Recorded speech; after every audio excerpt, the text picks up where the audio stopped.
Welcome to the Women's Connection. I'm Barrie Louise Switson, your moderator. The Women's Connection is a program about events shaping women's lives and helping one gain authentic power on a personal or professional level. So won't you stay tuned? Welcome. This year, the CDC, Center for Disease Control, is very worried about an outbreak of Lyme disease. It is on the rise. And unfortunately, or fortunately, it is in 14 states, primarily here in the Northeast corridor. With me today is Dr. Christine Horner, who's going to tell us a little bit more about Lyme disease, ticks, how you get it, and how to prevent it. So, welcome, Christine. Thank you. Nice to have you back. Yeah, it's great to see you again, too. Thank you. I have been a victim of a tick infection. Well, I couldn't say an infection. I don't know how to explain it, but I got bit. And when I looked at it, I said, oh, I got a new mole on myself. But then it started growing like a hang tag. And I said, this doesn't look good. So very carefully, I took a pair of tweezers, took it off, put it in a jar, and brought it to the doctor. Turns out it was a Texas longhorn. Oh, okay. So, thank God. They don't have Lyme in them. Oh, they don't? No, they only it's black-legged or deer ticks that have them in them. But what you just described is exactly what you're supposed to do. Yeah. Because I went on antibiotics. Oh, okay. And what's interesting is since then I've had a complete blood workup, several of them. Yes. And one doctor, he did a tick panel on me. Right. And it shows that, yes, I did have a tick. But I don't know if I had Lyme disease, but I don't want it to Lyme disease. Yeah. So let's start at the beginning. Sure. Tell us about ticks. How do you find them? What do you look for? Right. Go on. Right. So ticks, as most people know, are little insects that can hook onto our bodies, and they live on blood. So they kind of bore into them with their mouths, and basically they're biting us. And then they can carry pathogens and inject those into us so that we can develop diseases. Ticks usually live in high grasses and in the woods. So if you're going to be out in those areas, it's very important that you do protective measures because you want to avoid these diseases. Well, when you're out in the woods and it's a hot summer day, I know you're supposed to wear long sleeves, have yourself, it's almost like you're in a cocoon to go outside. Right. What do you do? Right. Well, I brought little Dr. Barrie here. So it's not like she's dressed particularly well, but the recommendation is that you wear light colored clothing. You wear socks that go up like this, and you tuck your pants into the socks, kind of an outfit ruiner. But the reason you want to do that is the ticks usually crawl up, and so they can get inside your pants, on top of your socks. You want to tuck your shirt in here, long sleeves, long pants. If you have long hair, you want to put it up and maybe even put a covering over it. And then in addition to that, they've actually found that instead of spraying yourself with DEET, which is a neurotoxin and potentially has side effects with it, that there's a number of essential oils which are perfectly harmless. Yay! And they actually tested this in research using military people, where they sprayed them with the essential oils and sprayed them with the DEET and then measured how many ticks they got on them, and they found that the essential oils were more effective than what the DEET was. So there's all sorts of different kinds of essential oils that kind of, that come like this. So there's eucalyptus and lemongrass and geranium. So you can actually make your own repellent if you want to. So you can take those essential oils, put them in a spray bottle like this, and then you want to add witch hazel, apple cider vinegar, because they hate the smell of that, or you can actually put it in vodka. And they say spray your skin, and then once you got your clothes on, you want to spray the clothes with it too, and that's going to really help to repel it. Now, if you're not into making your own, there's certain ones like catnip oil, believe it or not, is considered 10 times more effective than DEET, and then a lemon of eucalyptus, so you can buy those at the health food store. So anyway, you get yourself all, gathered up like that. And then they've actually found that people who have a really strong immune system, that if they get bit, that they don't really get these infections. So it's like always super important to keep your immune system as strong as you possibly can. So that means eating a diet, all the things that we normally talk about having good health. So it's like that healthy diet and lifestyle that you want to have. So that's gonna really help. But I'm gonna digress here for a second too. So if you are out in one of those wooded areas or, in the woods like that, or even gardening is where people can, pick these things up. And we've got ourselves covered with these essential oils and everything. Then what you want to do when you get out of that, when you come back home, is that you want to take a shower within about 2 hours, because that'll help to get some of these things off. And then you want to do a tick check, basically. So it's helpful if you have someone looking at you too. And the weird thing is these things are super small. So the particular ticks that carry this Lyme disease are called deer ticks or black-legged ticks. And they pick up the Lyme disease from deers, so that's one of the things, or rodents. So those are the animals that are infected with it. The ticks will grab onto these animals, get the Lyme disease, and then that's when they can pass it on to you. All right, let's start with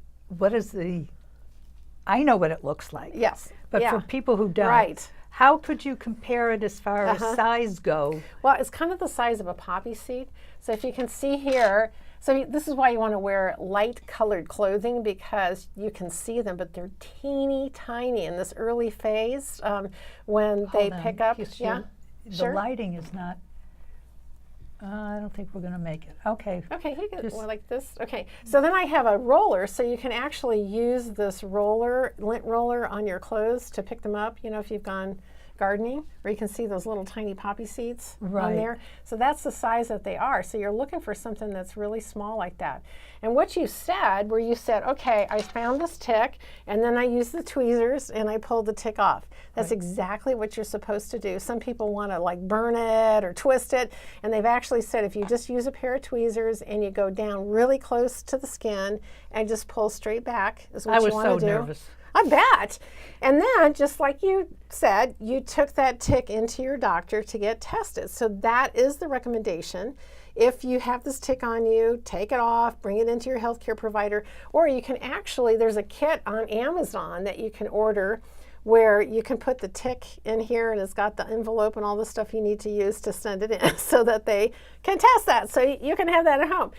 Now, one of the things that's really merciful about this is that they found that these particular ticks that cause Lyme disease, that when they're hooked onto you, they don't give it to you immediately. So usually they have to be stuck on you for over 24 hours to up to 48 hours before they'll actually start injecting the bacteria. And the bacteria is called Borrelia burgdorferi, is what it's called. So the scientist who discovered Lyme's disease was due to the spirochete, or this bacteria. His name was Dr. Burgdorfer, so they call it burgdorferi, Borrelia burgdorferi. Yeah, so that's the particular bacteria. But anyway, if you get it off, within a day, you don't have to worry about it, because it takes longer than that before that injects it into your system. The only problem is that sometimes you don't see it until it's growing. I mean, that's what happened to me. Right. Because it was in the crux of my arm here, and it was like, you got to really be kidding me. But I know somebody else who wound up in a wheelchair, a young kid. Right. Because I don't know if they knew he had Lyme disease or what. Right. But thank goodness for 60 Minutes, they did a show on Lyme disease because he lives up in Connecticut, as he did at the time. And he wound up going to Canada to be able to walk again. And I mean, it's really quite dangerous. Yes, it can be. So two things you pointed out is, one, they like to be in places where your skin overlaps, so behind your ears, your groin, here. Those are the good places to look, to see where they are, because that's where they like to be. And the next thing you pointed out is the unbelievable symptoms that people can have. So what happens is when a tick first attaches, and let's say they inject you with this bacteria, you generally will have flu-like symptoms. So it'll be things like fevers and headaches and chills and muscle aches, and you may think you just have the flu. And unless you have a high index suspicion in your doctor, you have no idea. Then you could say, okay, it was just the flu, it went. And then suddenly, it can come back where you're having all these different symptoms. And the weird thing, there's many things that are very weird about Lyme disease. So one is that it's called the great mimicker. So once you get into a situation where you have chronic Lyme's disease, it can show up in so many different ways, from these muscle aches to actually it can affect your brain, where you can have mood disorders that occur, memory loss. It can get into your heart, like heart palpitations, the joints, the muscle pains, numbness. I mean, you can go on and on. People might think it's multiple sclerosis or some psychiatric condition. I mean, absolutely it is. So, and the other real issue with it is there's no test that's really great for us to be able to diagnose Lyme disease. So there's an antigen that your body will produce when it's exposed to Lyme, called a Lyme-specific antigen. It usually doesn't show up until you've been infected for about 30 days because it's an immune response that takes some time. Well, now what they found is that if you have Lyme disease, you have to be treated with antibiotics. For antibiotics to be effective, it has to be within that first 30 days. So you don't even have any confirmation tests for it. It can only be this high index of suspicion. Some people get these bullseye rashes or other kinds of rashes. Other people do not. Even if you check for the test with it, the test is only about 50 to 60% accurate. So again, making this diagnosis is really difficult. Once it gets into being chronic Lyme, the bacteria no longer is an issue and antibiotics don't work. So it actually turns into what we call a multi-system inflammatory disease. So it's the inflammation and the immune system problem that becomes the real source. It's frightening. It is. It's very frightening. It is. It's like, oh my God, I mean, you just really can't go out into the woods or even in your backyard for, like you said, people who garden. And since it's in 14 states, and it's, let's say, New York, New Jersey, Massachusetts, Maine. Well, the whole Northeast, yeah, Minnesota, Wisconsin, and then Northern California is a place now too, yeah. That it's just mind-boggling. All right, you said you can prevent it by wearing clothes. That's the first level of prevention. The second level of prevention is to spray yourself with holistic oils and I think stuff. so, yeah, using essential oils. And I like the fact that you can do, what did you say? This was catnip oil. Catnip oil, and like you will repel the ticks you might cause cats to attack you. But yeah, but it's been shown to be more effective than using DEET, yes. All right. One thing that was very interesting is one day I had an itchy palm. And the doctor, I was at a clinic for something else, and I said about the itchy palm, and she said, oh, just go home and wash your hand. And a few days later, I read an article. It turns out an itchy palm is a symptom of somebody who's had a tick, which means that you can't eat meat, or you have to watch what you eat as far as meat goes. And I thought, you know, there goes my whole diet. My whole food. You should always watch what you eat. I know, but that's right. Well, you know what they've actually found, as I mentioned a little earlier, is that if you have a strong immune system, those people that are like the healthiest, they find that if they get bitten by this tick, if they get that bacteria, then generally they have very mild, symptoms with it, and they don't develop the chronic disease. So there's another reason to be as healthy as you possibly can. Now, there's certain supplements that can be beneficial too. And so this particular supplement, which is called AHCC. So AHCC is a mushroom formula from Japan, and it's known for really helping to support your immune system. And because it does that so effectively, they actually found it lowers your risk of many different kinds of diseases. And so what they did was they recently did this pilot study on people who either had chronic Lyme disease or who had the early stages of Lyme disease. So they put these individuals on AHCC for 8 weeks. At the end of the 8 weeks, they then reevaluated, and they found that the vast majority of them had huge improvements in all the various different symptoms that they had had. There were 3 people that tested positive for the Lyme-specific antigen, and those people, the antigen became negative after they'd been on the AHCC. So to me, it's like really exciting that we've got something that shows some good benefit, and it works through improving your immune system and decreasing inflammation. So that becomes the whole focus. I know it's kind of a weird thing where it's not the bacteria invading your body everywhere, so antibiotics don't work. It's what happens to your immune system and then causing that intense inflammation that causes all these symptoms all over your body. So in experts that work with patients that have chronic Lyme disease, it's a long program, months long, that they work with them to improve their immune system and decrease inflammation. Now, this mushroom, AHCC, yeah. AHCC, Correct. is for your immune system, so it really has more benefits than just kicking out the Lyme disease out of your system. Yes, it has many different things that they found, from lowering your risk of various different kinds of cancers, and most recently they found that it also kills the HPV virus that can cause cervical cancer. It's the most common sexually transmitted disease and can cause cervical cancer. And it kills HPV and can eradicate it in women that have this chronic HPV infection. And there's no known effective Western medicine that can do that. Yeah.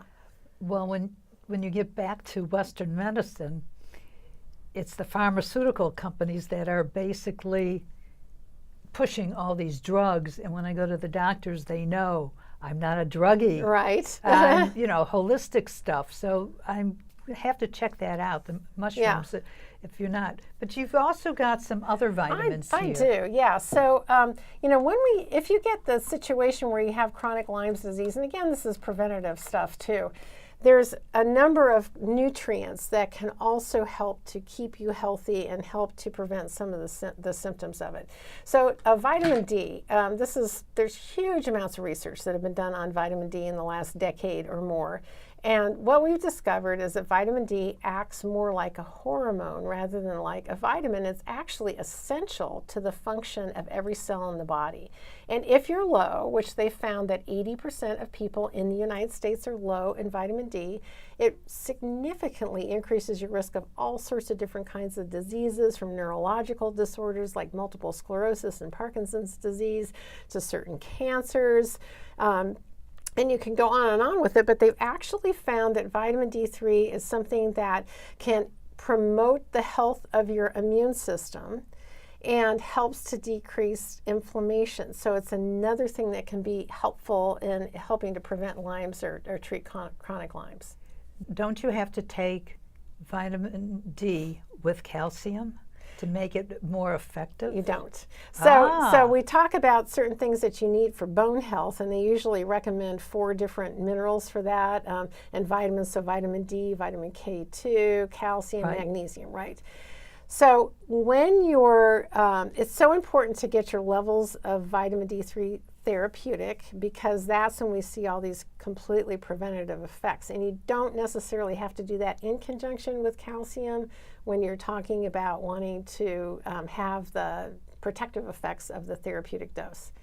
So they'll say that for bone health, but then the researchers are saying, you know what, it's not necessary for the other diseases that is effective in preventing. Okay, now you also have magnesium. Yeah, so magnesium, CoQ10, which is a vitamin-like substance that our body manufactures. It gets low in most disease states, and it's used in energy metabolism.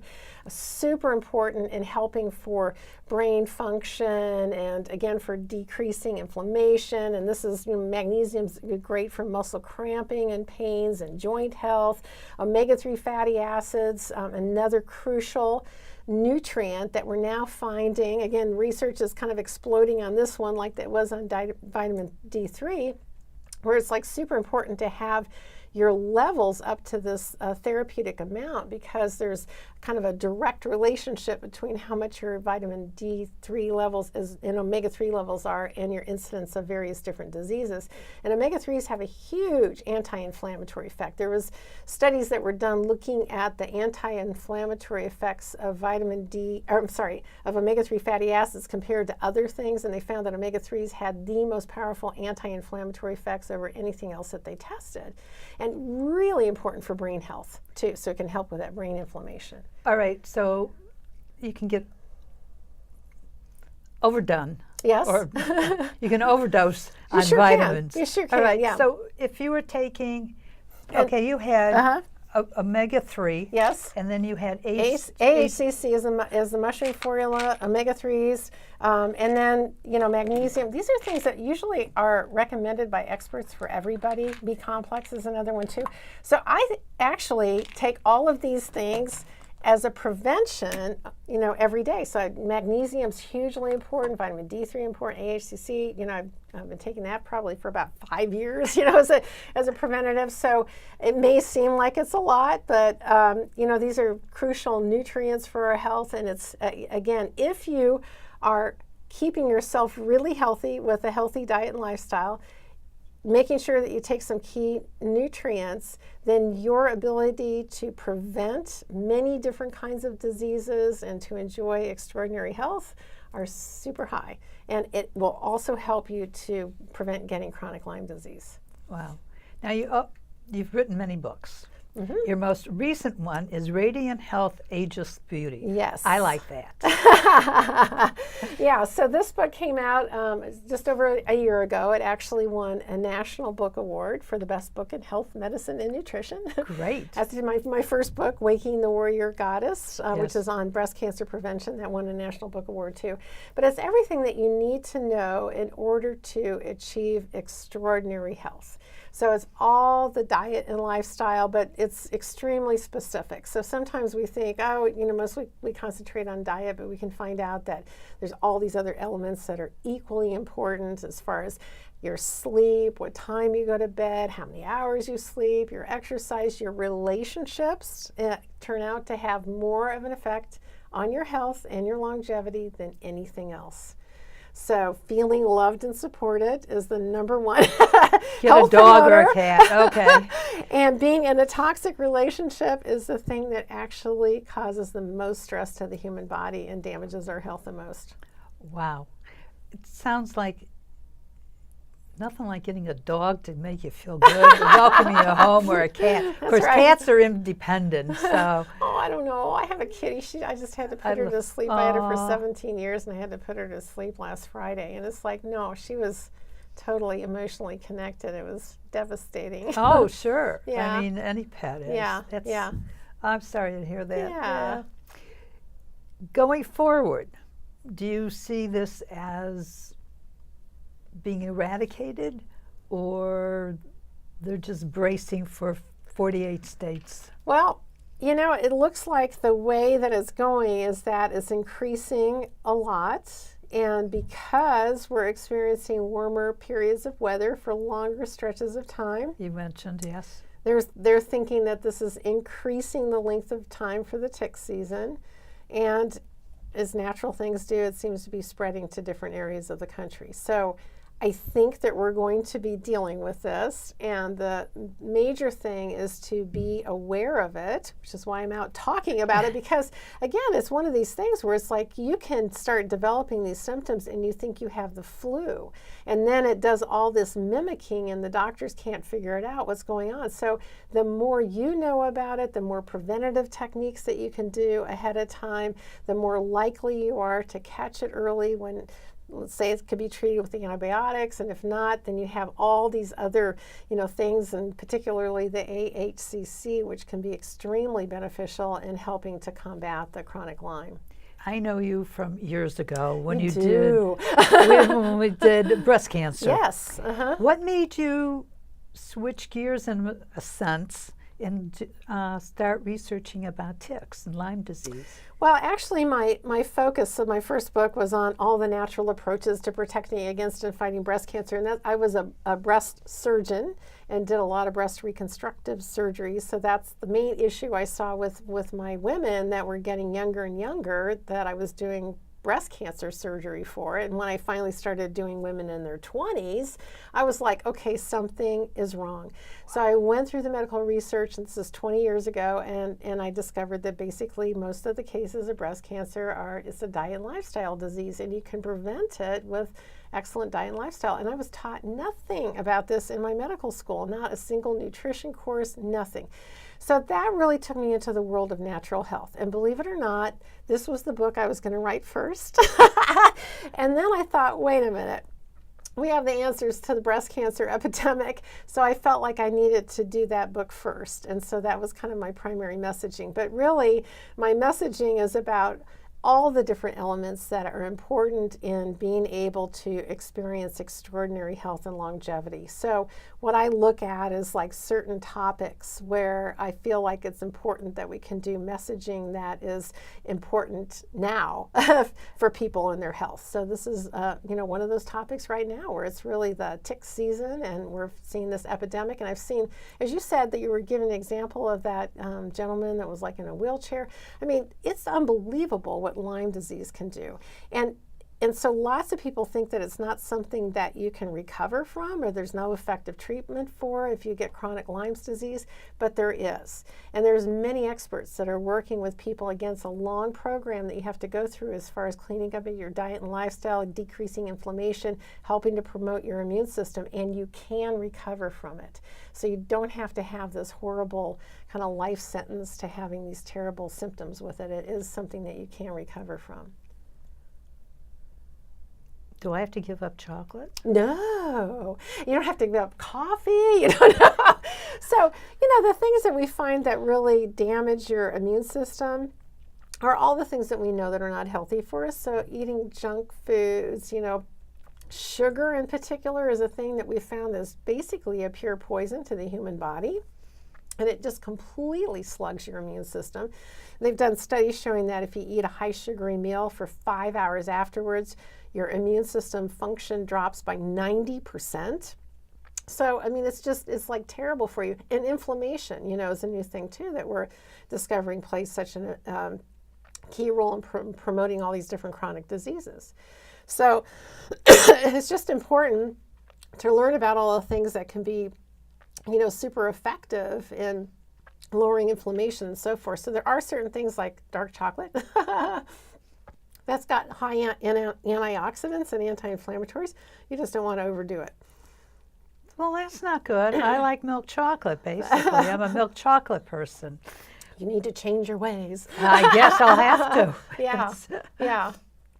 In the closing moments of the show, what would you like to leave the audience with? So, because our focus today is on Lyme's disease, you really can prevent it. You don't need to freak out if you find a tick on yourself, particularly if it's in the early time. Make sure that you do all these preventative measures that we've talked about.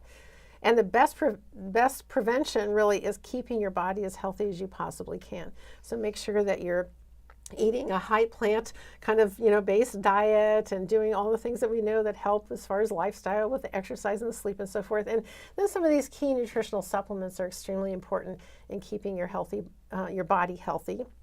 In particular, just mention AHCC again because it's so important to keep your immune system well, and that's one of the key things to keep your body healthy.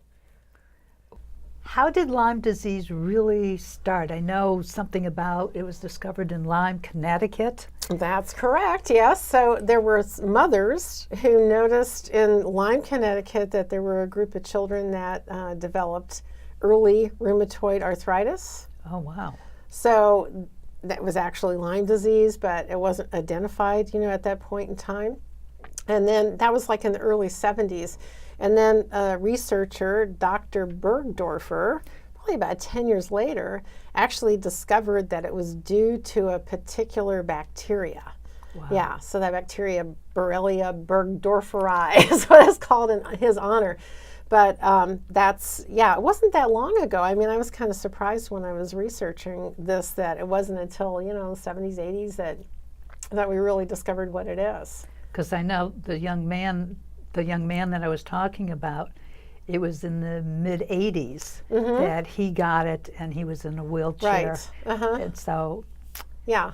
Well, and another thing I was thinking about, just as far as the women connection to this, is that when I was in my medical training, if a woman came in with, let's say, fibromyalgia or these kinds of symptoms, because like I said, they're vague, it mimics 300 diseases, the tests don't really, come back positive for these things. And what would we say? And we'd always say to women, it's in your head.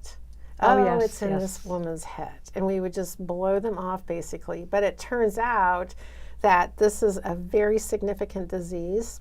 There's a reason, that you have it, and there's things that you can do to treat it, so it's not in your head. This doesn't only affect the common man. That's right. So we can say.